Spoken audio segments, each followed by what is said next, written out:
Hello everyone and welcome to Whisky Wars.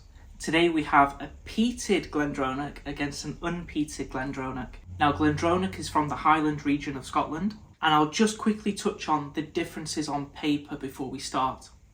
So the Glendronach unpeated is 12 years of age, bottled at 43%, and it's got PX sherry cask influence, which makes it a sherry bomb.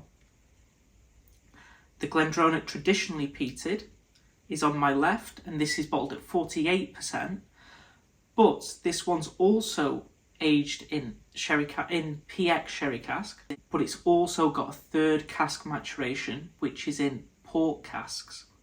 So I'm actually interested in this review. It's not going to be as simple as going, well, this one's peated and this one's unpeated. I am interested in finding out which one is the sweeter of the two, and how does that port cask influence help that extra sweetness? Does it make it more sweet or less sweet, nuttier, woodier?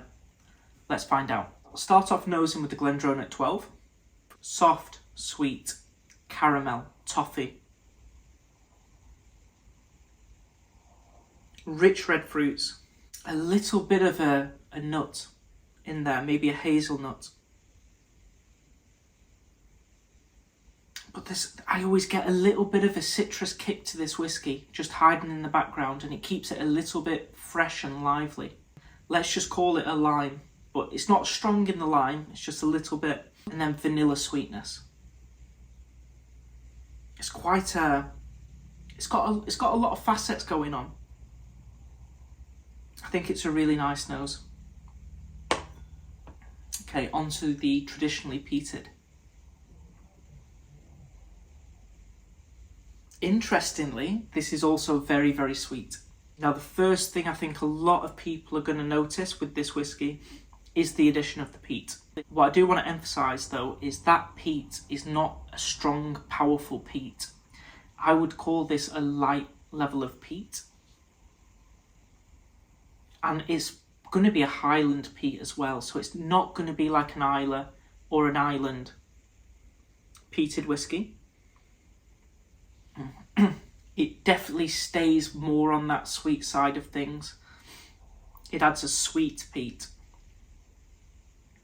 But there is perhaps this touch of something earthy, maybe a slight touch of something salty without ever getting salty. But I do tend to prefer to see that as the note of tobacco. I'd say like an earthy tobacco with a little bit of smoke mixing with those red fruits. That's how I would call this. So I do not think this is going to put off too many people that don't like peat. If you hate peat, this would not be a safe buy to go for, obviously.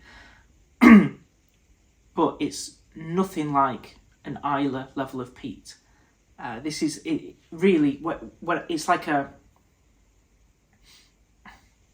there's a smoke, there's an earthy tobacco, but really there's not much else that's going to be too off-putting.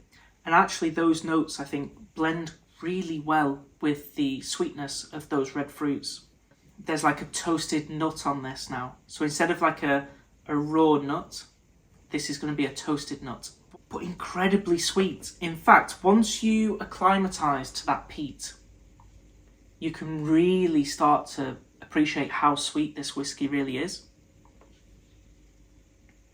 I can also pick up that vanilla that I get on the Glendronach 12.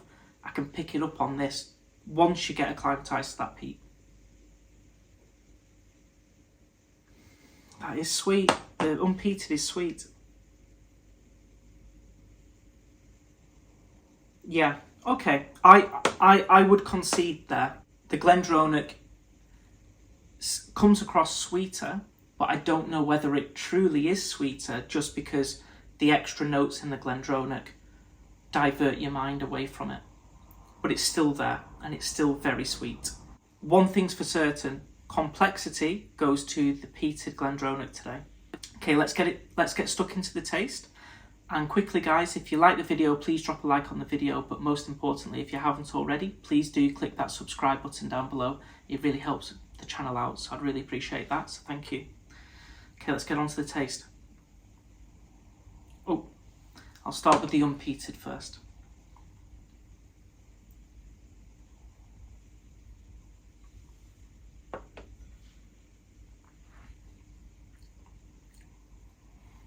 Sweet, rich red fruits, but also sharp. That lime kick is in there,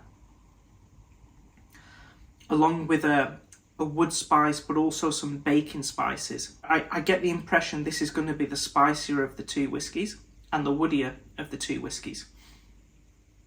I do get a bit of ginger with that wood spice. Also a little bit of cinnamon as well, and some nuts. It's sweet, but also I do pick up an ethanol note in the Glendronach, in the 12-year I should say. Smoked nuts with tobacco, but a little bit of a toasted charred oak coming through on the taste. I'd say the Glendronach, I keep saying the Glendronach, I would say the 12-year has more of a wood spice, and the Peated has more of a charred oak presence. And that nut note turns into a toasted nut note. And maybe the caramel turns into a treacle. Basically, it's like the 12-year is your raw ingredients to a meal, and the Peated is literally just when it's being cooked. That's the sort of vibe you get in. But that tobacco note's not too strong, but it's there, it's present. The peat, again, it's not too strong, but it's there.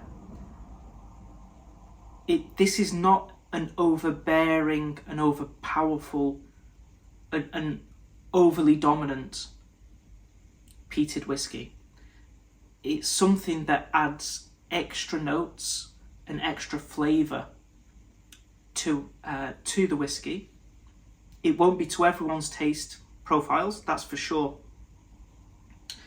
But for me, I do actually prefer this whiskey. Okay, let's quickly touch on the price. The Glendronach 12-year retails for roughly around the £38 mark in the UK. The traditionally peated retails for around £45. However, it was on sale, so I think it's around that £45 to £55 mark. So you're going to be paying a premium, whether it's £7 or £17. You're going to be paying around that £10 to £15 mark. But what you do get is you get the addition of peat, but also the addition of port casks, and also it's 5% stronger in ABV, but the drawback is it's younger than the 12-year. So really this one just comes down to you, but I hope I've helped talk a little bit about the differences and also the similarities between these whiskies to help you decide which one you would prefer in the future. Do let me know down in the comments down below which one you would prefer. And if you like the video, please drop a like on the video and don't forget to click that subscribe button down below. I'd really appreciate it. Thank you so much for watching this video, and I hope to see you all for the next Whisky War. I'd just quickly like to give a big thank you to my Patreon members who are actively supporting this channel and helping keep it releasing reviews. I just want to thank you guys so much. If you do want me to say your name at the end of the videos, please do let me know by sending me a message on Patreon. I might do a poll on there because I know I didn't want to do it just in case some people aren't comfortable with me saying their names on YouTube. But I just want to let you guys know I do really appreciate all the help you give in the channel, and just finally, thank you. If my Patreon account sounds interesting to any of you watching, I just want to let you guys know I do post a different style of video on my Patreon account every Saturday.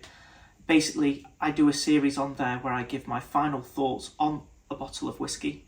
So I pour its final few drops before it either goes into the bin or I give the recommendation to buy again. So I do think it has a little bit of value, has a little bit of merit, hopefully helps people with their buying choices in the future. Thank you so much for watching this video, and I hope to see you all for the next Whisky War.